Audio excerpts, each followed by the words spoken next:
So again, following the surgeon, medical oncologist, and anesthesia, put you first.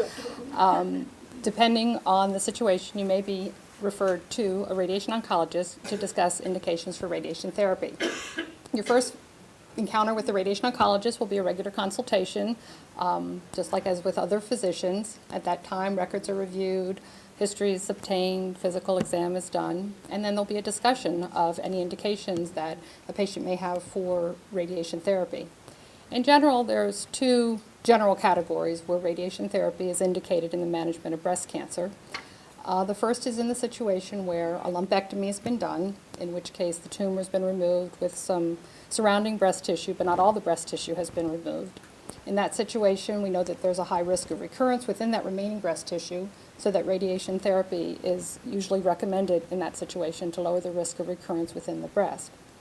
The other situation where radiation is often recommended is in a patient who has had a mastectomy and all the breast tissue has been removed, but based on some of the characteristics of the tumor, there may be indications to prevent chest wall recurrences or having the tumor come back on the remaining skin and subcutaneous tissues following a mastectomy.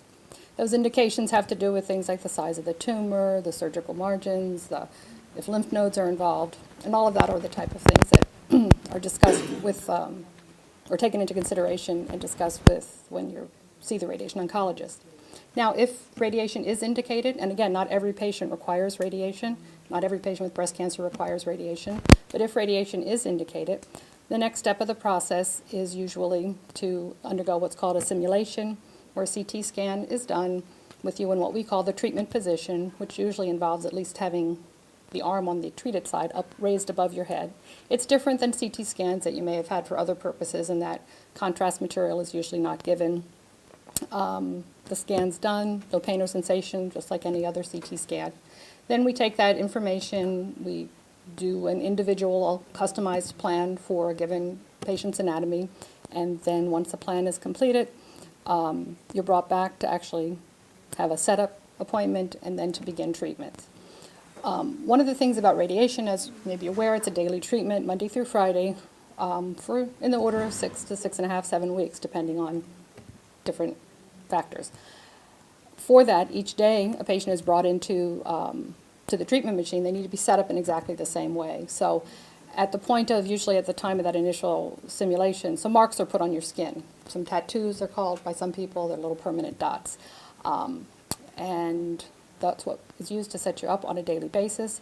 Once treatment starts, no pain or sensation with the treatment. You just lie on the table in the position we've mentioned with the arms above the head. But there are some side effects to treatment, localized to where we're treating in the breast area, chest wall, sometimes in the lower neck area if there's indications for treating the lymph nodes. The skin reaction is probably the main one that most people will have. One thing to realize, though, in the two scenarios that I've described,